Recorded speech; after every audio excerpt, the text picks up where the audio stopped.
മനസ്സിൽ ഒളിപ്പിച്ച ആഗ്രഹം പെട്ടെന്നൊരു ദിവസം വാക്കുകളായി എത്തുകയാണെങ്കിൽ സന്തോഷമായിരിക്കുമോ അതോ പേടിയായിരിക്കുമോ?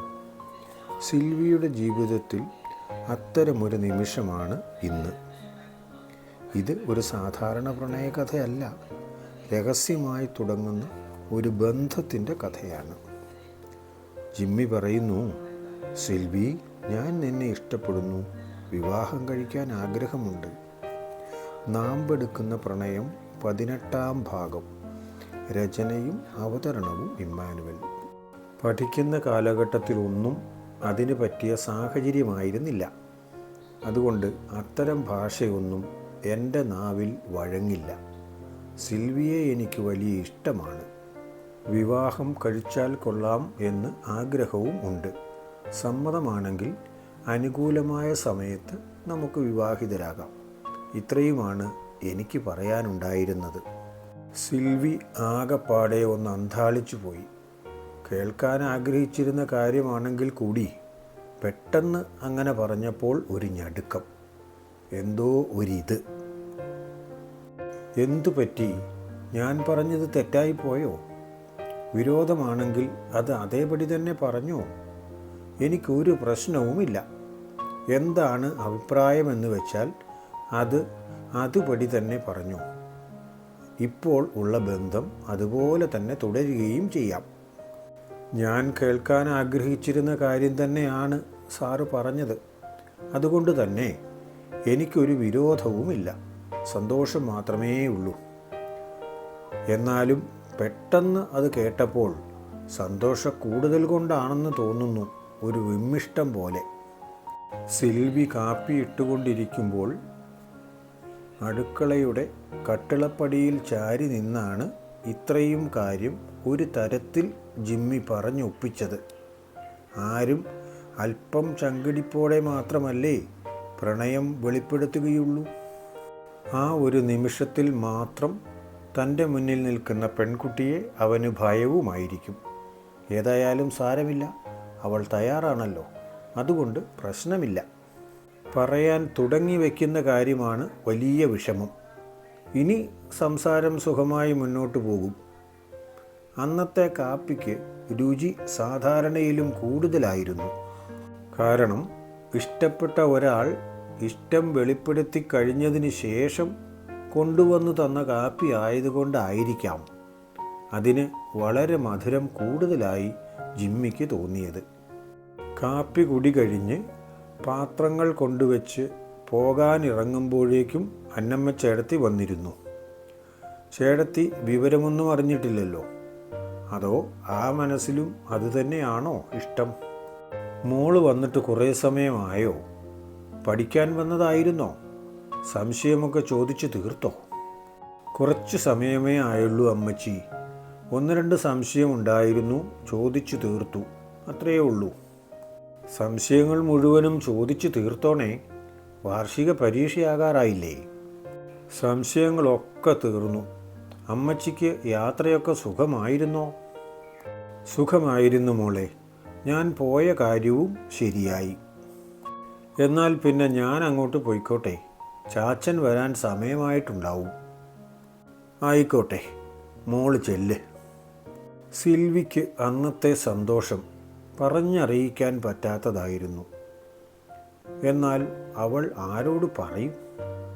അമ്മച്ചിയോട് പറഞ്ഞാൽ എന്തു പറയുമെന്ന് അറിയില്ല. മാത്രവുമല്ല, പഠിക്കണം, ജോലി കിട്ടണം എന്നൊക്കെ പറഞ്ഞിട്ട് ഇപ്പോൾ മാറ്റി പറയാൻ പറ്റുമോ? ഒരു കാര്യം ചെയ്യാം, ആരോടും ഇപ്പം പറയണ്ട. സാറും ഏതായാലും ആരോടും പറയുകയില്ല, രഹസ്യമായി തന്നെ ഇരിക്കട്ടെ. സന്തോഷം കൊണ്ട് തുള്ളിച്ചാടാൻ തോന്നിയ ദിവസമായിരുന്നു അത്. അടുത്ത ദിവസം ജാസ്മിനോട് പറയാം. അവളോടെങ്കിലും പറഞ്ഞാൽ മാത്രമേ ഒരു സന്തോഷമാവുകയുള്ളൂ. അവളിൽ നിന്നാകുമ്പോൾ കൂടുതൽ കുഴപ്പമൊന്നും പ്രതീക്ഷിക്കണ്ട. സിൽവി മുറിയടച്ച് ബെഡിൽ കമിഴ്ന്നു കിടന്ന് ആരും കാണാതെ ചിരിച്ചു. എന്തുമാത്രം ആഗ്രഹിച്ചതായിരുന്നു ആ വാക്കുകൾ. അത് കേട്ടപ്പോൾ തൽക്കാലം ഒരു ഞെട്ടലുണ്ടായി. അതെന്നായിരിക്കും? എങ്കിലും അതിന് ശേഷമുണ്ടായ സന്തോഷം എന്തോരമായിരുന്നു! അത് എങ്ങനെ വാക്കുകൾ കൊണ്ട് വിവരിക്കാൻ കഴിയും? മറ്റാർക്കത് മനസ്സിലാക്കാൻ കഴിയും? എന്തായാലും താൻ ആഗ്രഹിച്ചതിലേക്ക് ഒരു പടി കൂടി അടുത്തിരിക്കുന്നു. ദൈവത്തിനോട് നന്ദി പറഞ്ഞ് ബാക്കി കൂടി ചെയ്തു തരാൻ അപേക്ഷിക്കുകയും ചെയ്തു. ആദ്യത്തെ ദിവസം പരീക്ഷയ്ക്ക് പോയപ്പോൾ തന്നെ സിൽവി ഈ വിവരം ജാസ്മിനോട് പറഞ്ഞു. കോൾ അടിച്ചല്ലോടി പെണ്ണേ, ചെലവ് ചെയ്യണം കേട്ടോ. ചെലവൊക്കെ ചെയ്യാം, ബാക്കി കാര്യങ്ങളൊക്കെ കൂടി ഒന്ന് നേരെയാകട്ടെ. ഇനി എന്ത് നേരെയാകാൻ? നീ കർശനമായി നിന്നാൽ മതി, പ്രശ്നങ്ങളൊന്നും ഉണ്ടാവുകയില്ല. എന്നാലും എനിക്കൊരു പേടിയുണ്ടടി. നീ ആരോടെങ്കിലും പറഞ്ഞോ? അമ്മച്ചിയോടോ ചാച്ചനോടോ മറ്റോ? ഇല്ല, ആരോടും പറഞ്ഞില്ല. ആദ്യമായി പറയുന്നത് നിന്നോടാണ്. നിന്റെ അടുത്ത് നിന്ന് പുറത്തു പോകാതിരുന്നാൽ മതി. പുറത്തു പോയാലും കുഴപ്പമൊന്നുമില്ലടി. ഏതായാലും എല്ലാവരും അറിയണം. അറിയാതെ കല്യാണം നടക്കില്ലല്ലോ. അപ്പോൾ വീട്ടുകാർ അറിയേണ്ടി വരും. ഇപ്പോൾ തന്നെ പറയണം എന്നല്ല, അന്നേരം പറയാം. അതിനു മുമ്പ് ആലോചനകളും കൊണ്ട് ആരും വരാതിരുന്നാൽ മതിയായിരുന്നു എന്നതാണ് എൻ്റെ ഒരു പ്രാർത്ഥന. ജാസ്മിൻ അവളെ സമാധാനിപ്പിച്ചു വിട്ടു. പരീക്ഷയും പഠനവും ഒക്കെയായി സിൽവിയും ജോലിയും കാര്യങ്ങളുമായി ജിമ്മി സാറും തിരക്കിലായിരുന്നു. വല്ലപ്പോഴും ഒന്ന് കാണണമെന്ന് ആഗ്രഹിച്ചിരുന്നെങ്കിലും രണ്ടു പേർക്കും അത് സാധിച്ചില്ല. ഓശാന പെരുന്നാളിൻ്റെ അന്ന് കുരുത്തോല പ്രദക്ഷിണത്തിന് അടുത്ത് തന്നെ നിന്ന് രണ്ടു പേർക്കും പോകാൻ കഴിഞ്ഞതിലൂടെ മാത്രമാണ് സാമീപ്യം അനുഭവിക്കാൻ കഴിഞ്ഞത്. ആരും അതിന് പ്രത്യേകിച്ചൊന്നും ചിന്തിക്കേണ്ട ആവശ്യമില്ലാത്ത രീതിയിൽ രണ്ടുപേരും അടുത്തടുത്ത് നിന്ന് പ്രദക്ഷിണത്തിന് പള്ളിക്ക് ചുറ്റും നടന്നു. ഓലകൾ പരസ്പരം കൂട്ടിമുട്ടിയിരുന്നു. ഓശാന ഞായറാഴ്ച വൈകിട്ട് അന്നമ്മ ചേട്ടത്തിയുടെ ആങ്ങള പാപ്പച്ചൻ ചേട്ടൻ അവരുടെ വീട്ടിൽ വന്നു. പ്രായം 60 കഴിഞ്ഞാലും നല്ല ആരോഗ്യവാനാണ് പാപ്പായി എന്ന പാപ്പച്ചൻ ചേട്ടൻ. ബസ് കയറി വരാനൊന്നും ഒരു ബുദ്ധിമുട്ടുമില്ല പാപ്പായിക്ക്. കാര്യം അമ്മാവനാണെങ്കിലും ജിമ്മിയെ സംബന്ധിച്ചിടത്തോളം അങ്ങേരെ അത്രയൊന്നും ഇഷ്ടമല്ലായിരുന്നു. കാരണം മറ്റൊന്നുമല്ല, കുഞ്ഞപ്പച്ചൻ മരിച്ചതിന് ശേഷം വളരെ കഷ്ടപ്പെട്ട് പണിയെടുത്ത് അമ്മ ജിമ്മിയുടെ കാര്യം നോക്കുമ്പോഴും ഇവരാരും തിരിഞ്ഞു നോക്കിയിട്ടില്ല. പ്രേമിച്ച് കിട്ടിയതല്ലേ എന്ന് കരുതി കാണും. പാപ്പച്ചൻ ചേട്ടനൊക്കെ അന്ന് സാമാന്യം മോശമില്ലാത്ത സാമ്പത്തിക സ്ഥിതി ഉണ്ടായിരുന്നതാണ്. വേണമെങ്കിൽ പെങ്ങളെ സഹായിക്കാമായിരുന്നു, ജിമ്മിയെ പഠിപ്പിക്കുകയും ചെയ്യാമായിരുന്നു. എന്നിട്ടും ചെയ്തില്ല. അതുകൊണ്ട് തന്നെ അവരുടെ കാര്യം കൂടുതലായി ഒന്നും അന്വേഷിക്കേണ്ടല്ലോ എന്നാണ് ജിമ്മിയുടെയും വിചാരം. സഹായം അത്യാവശ്യമായിരുന്നപ്പോൾ ചെയ്യാത്ത അമ്മാവനെ അത്രയേ കണക്കാക്കേണ്ടൂ. പാപ്പച്ചൻ ചേട്ടന് മക്കൾ 3 പേരാണ്, 2 ആണും 1 പെണ്ണും. സോമിയും സോണിയും ജീനയും. പഠിക്കുന്ന കാര്യത്തിൽ എല്ലാവരും പിന്നിലായിരുന്നു. അതുകൊണ്ട് അവർ കൃഷി മേഖലയിലാണ് കൂടുതൽ ശ്രദ്ധ കേന്ദ്രീകരിച്ചത്. 3 പേരുടെയും വിവാഹം കഴിഞ്ഞതാണ്. പാപ്പച്ചൻ ചേട്ടന് ഉത്തരവാദിത്വങ്ങളെല്ലാം കഴിഞ്ഞ് സ്വസ്ഥമായി. ഇപ്പോൾ വിശ്രമ ജീവിതമാണ്.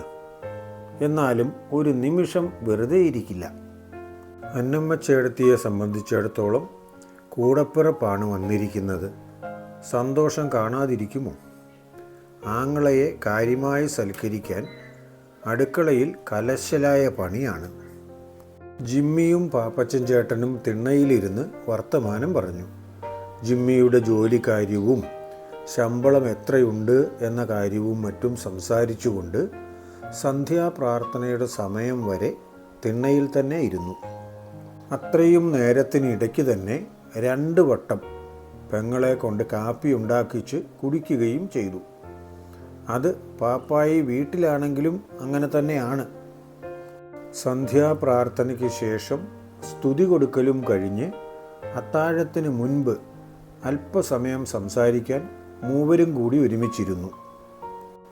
എടി അന്നമ്മേ, ഞാൻ വന്നത് വെറുതെയാണോ എന്ന് നീയും ജിമ്മിയും ആലോചിക്കുന്നുണ്ടാവും.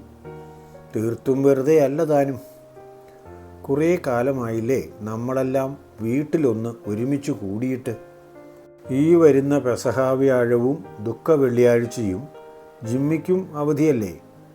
നമുക്കെല്ലാവർക്കും കൂടി എൻ്റെ വീട്ടിൽ കൂടിയാൽ എന്താ എന്ന് ഒരാലോചന. പ്രായമായി വരികയല്ലേടി, അടുത്ത വർഷം ആരൊക്കെ കാണും എന്നുറപ്പില്ലല്ലോ. നീ എന്തു പറയുന്നു? ജീവൻ പോയി കഴിഞ്ഞ് എല്ലാവരും കണ്ടെന്ന് പറഞ്ഞതുകൊണ്ട് എന്ത് കാര്യം? നല്ല കാര്യമാ കുഞ്ഞാങ്ങളെ. എല്ലാവരും ഒരുമിച്ച് കൂടിയ നാൾ മറന്നു. കണ്ടിട്ട് തന്നെ എത്ര കാലമായി. എല്ലാവരും ഒത്തുകൂടുന്നത് നല്ലത് തന്നെയാണ്. എന്തു പറയുന്നടാ ജിമ്മി? എനിക്കിതിൽ പ്രത്യേക അഭിപ്രായമൊന്നുമില്ല. അമ്മച്ചിയും മാമനും കൂടി പറയുന്ന അഭിപ്രായത്തിനോട് ഞാൻ യോജിക്കുന്നു. ഇതിനു മുമ്പ് അങ്ങനെ എല്ലാവരും കൂടിയില്ലല്ലോ. അതിൻ്റെ ഗുണമെനിക്കറിയാൻ. അത് ഞങ്ങളുടെ ഭാഗത്തു നിന്നുണ്ടായ ഒരു കുറവായി പോയി മോനെ. ഇനിയെങ്കിലും ഇത് തിരുത്തിയാലോ എന്നാണ് ആഗ്രഹം. കുറവുകൾ വരാത്ത മനുഷ്യരുണ്ടോടാ? എനിക്കതിനോട് യോജിപ്പാണ്. മാമൻ എങ്ങനെ കാര്യങ്ങൾ നടത്താനാണ് തീരുമാനിക്കുന്നത്? നിനക്ക് എന്നു മുതലാണ് ലീവുള്ളത്? അതിനനുസരിച്ച് നിങ്ങൾ വന്നാൽ മതി. എനിക്ക് ശരിക്കും പറഞ്ഞാൽ ദുഃഖവെള്ളി മാത്രമേ ലീവുള്ളൂ. പെസഹ വ്യാഴാഴ്ച ഡ്യൂട്ടി കഴിഞ്ഞ് ഇവിടെ നിന്ന് വന്നാൽ സമയത്ത് അവിടെ എത്തില്ല. ഞാൻ ലീവ് എടുക്കേണ്ടി വരും. ഇവിടെ നിന്ന് അവിടെ എത്താൻ 3 മണിക്കൂറെങ്കിലും വേണം. അങ്ങനെ വരുമ്പോൾ നിങ്ങൾ ഉച്ചയ്ക്ക് ഇവിടുന്ന് പുറപ്പെട്ടാലും സമയത്ത് അവിടെ എത്താം. 5 മണി കഴിയുമ്പോഴേക്കും എത്തിയാലും ധാരാളമായി. ബാക്കിയുള്ളവരൊക്കെ എത്തുമ്പോഴേക്കും ഏതാണ്ട് അതിനടുത്ത സമയമൊക്കെ ആകും. ജിമ്മി, നീ ഏതായാലും വ്യാഴാഴ്ച ലീവ് എടുക്കടാ. നീ അങ്ങനെ ലീവ് എടുക്കാറില്ലല്ലോ. അന്ന് രാവിലെ തന്നെ നമുക്ക് പോകാം. എല്ലാ കാര്യങ്ങളിലും കൂടിയേച്ച് തിരിച്ചു പോരാം. പെങ്ങളെ, അന്ന് തിരിച്ചു പോരാൻ പറ്റില്ല കേട്ടോ. ദുഃഖ വെള്ളിയാഴ്ച ഉച്ചയ്ക്കത്തെ ഊണിന് ശേഷം എല്ലാവർക്കും അവരവരുടെ വീടുകളിലേക്ക് പോകാം. ഇല്ലെങ്കിൽ പിന്നെ വർത്തമാനം പറയാൻ എവിടെയാ നേരം? എന്നാൽ പിന്നെ അങ്ങനെ ആലോചിക്കാം. മാമൻ ഏതായാലും വന്ന് പറഞ്ഞ കാര്യം ഞാൻ അംഗീകരിക്കാതിരിക്കുന്നില്ല. വ്യാഴാഴ്ച മുഴുവൻ ലീവ് കിട്ടാനുള്ള സാധ്യത കുറവാണ്. നോക്കട്ടെ, ഉച്ച കഴിഞ്ഞെങ്കിലും എടുക്കാം. അന്നമ്മ ചേട്ടത്തി വന്ന് 2 പേരോടും അത്താഴം കഴിക്കാൻ എഴുന്നേൽക്കാൻ പറഞ്ഞു. അവർ എഴുന്നേറ്റ് കൈ കഴുകി അത്താഴം കഴിക്കാനിരുന്നു. ജിമ്മിയുടെ സംസാരത്തിലുടനീളം മാമനോടുള്ള സ്നേഹക്കുറവ് വ്യക്തമായി മനസ്സിലാകുമായിരുന്നു. പാപ്പച്ചൻ ചേട്ടൻ അതൊന്നും കാര്യമാക്കിയില്ല. ഏതായാലും എല്ലാവരും ഒത്തുകൂടുന്നതിൻ്റെ സന്തോഷമായിരുന്നു ആ മനസ്സിൽ. പിറ്റേ ദിവസം രാവിലെ കാപ്പികുടി കഴിഞ്ഞ് ആദ്യത്തെ ബസ്സിന് തന്നെ പാപ്പച്ചൻ ചേട്ടൻ തിരിച്ചുപോയി. പിന്നീടുള്ള ദിവസങ്ങളിൽ ജിമ്മിയെ സംബന്ധിച്ചിടത്തോളം ഓഫീസിൽ നല്ല തിരക്കായിരുന്നു. വരാൻ പോകുന്ന 2 ലീവുകളുടെ പണി കൂടി ചെയ്ത് തീർത്തിട്ട് പോകണം എന്നതായിരുന്നു ജിമ്മിയുടെ ആഗ്രഹം. റോസി മാഡം ബുധനാഴ്ച മുതൽ തന്നെ ലീവ് ആയിരുന്നു. ഈസ്റ്ററിന് എല്ലാവരെയും വീട്ടിലേക്ക് ക്ഷണിച്ചിട്ടാണ് മാഡം പോയത്. ആരും ചെല്ലില്ല എന്ന് ഉറപ്പാണ്. കാരണം ഏകദേശം 5 മണിക്കൂറോളം യാത്രയ്ക്കുള്ള ദൂരമുണ്ട് മാഡത്തിൻ്റെ നാട്ടിലേക്ക്. അത്രയും ദൂരം യാത്ര ചെയ്ത് ആരും തന്നെ പോകാൻ മെനക്കെടില്ല. ആ ധൈര്യത്തിലായിരിക്കുമോ എല്ലാവരെയും വിളിച്ചത്? അന്നമ്മ ചേട്ടത്തി രാവിലെ തന്നെ പോകാൻ തയ്യാറായിരുന്നു. എങ്കിലും ഉച്ചയ്ക്ക് ശേഷം പോകാമെന്ന ജിമ്മിയുടെ നിർബന്ധത്തിന് അങ്ങ് വഴങ്ങുകയായിരുന്നു. ജിമ്മി നിർബന്ധിക്കാൻ ഒരു കാരണം, അവിടെ ചെന്നു കഴിഞ്ഞാൽ പരിചയമുള്ള മുഖങ്ങൾ ഒന്നും തന്നെ ഇല്ല എന്നതാണ്. അമ്മയ്ക്ക് പിന്നെ ഇഷ്ടംപോലെ അറിയുന്നവർ കാണും, വേണ്ടപ്പെട്ടവരും കാണും. തനിക്ക് സംസാരിക്കാനോ ഇടപഴകാനോ പറ്റുന്ന ആരെങ്കിലും അവിടെ ഉണ്ടാകുമോ എന്ന സംശയമാണ് നേരത്തെ പോകുന്നതിൽ നിന്നും ജിമ്മിയെ തടഞ്ഞ ഒരു പ്രധാന കാര്യം. ഉച്ചഭക്ഷണത്തിന് ശേഷം പോകാനിറങ്ങിയപ്പോൾ ജിമ്മി അന്നമ്മ ചേട്ടത്തിയോട് ചോദിച്ചു, അല്ല അമ്മച്ചി, മാമൻ്റെ ഈ വരവിൽ എനിക്കെന്തോ ഒരു സംശയം പോലെ. എന്ത് സംശയമാണ്? തെളിച്ചു പറയടാ. മാമൻ ഞായറാഴ്ച ഇവിടെ വന്നത് ഈ കൂടിച്ചേരലിൻ്റെ കാര്യത്തിന് വേണ്ടി മാത്രമാണോ? അതോ അതിൻ്റെ പുറകിൽ മറ്റെന്തെങ്കിലും രഹസ്യമായ പദ്ധതി ഉണ്ടോ? ഒന്ന് പോടാ, എന്ത് രഹസ്യമായ പദ്ധതി? അങ്ങനെയൊന്നും കാണുകയില്ല. എല്ലാത്തിലും സംശയിക്കുന്ന നിൻ്റെ സ്വഭാവം നല്ലതല്ല കേട്ടോ, പറഞ്ഞേക്കാം. നീ അത് ഓർക്കാതെ വന്നേ. സമയം കളയാതെ നമുക്ക് പോകാം. അല്പം സംശയത്തോടെയാണെങ്കിലും അമ്മച്ചി പോയ പുറകെ തന്നെ ജിമ്മിയും പോയി. ജിമ്മിയുടെ സംശയം അസ്ഥാനത്തായിരിക്കുമോ? ഒരു പ്രണയം തുടങ്ങി, പക്ഷേ അത് എവിടെ എത്തും? സിൽവിയും ജിമ്മിയും തമ്മിലുള്ള രഹസ്യബന്ധം അവരുടെ ജീവിതം എങ്ങനെ മാറ്റും? അടുത്ത ഭാഗങ്ങളിൽ കാണാം. ഇതുപോലുള്ള കഥകൾ ഇഷ്ടമാണെങ്കിൽ സബ്സ്ക്രൈബ് ചെയ്യാൻ മറക്കല്ലേ. ഇഷ്ടമായെങ്കിൽ ലൈക്ക് ചെയ്യുകയും കൂട്ടുകാർക്കും ബന്ധുക്കൾക്കുമൊക്കെ ഒന്ന് ഷെയർ ചെയ്ത് കൊടുക്കുകയും ചെയ്യണേ. എന്നാലും അതൊക്കെ നിങ്ങളുടെ ഇഷ്ടം പോലെ ചെയ്താൽ മതി. മറ്റന്നാൾ അടുത്ത ഭാഗവുമായി വരുന്നതുവരെ എല്ലാവർക്കും നന്മ നേരുന്നു. എല്ലാവർക്കും വേണ്ടി പ്രാർത്ഥിക്കുന്നു.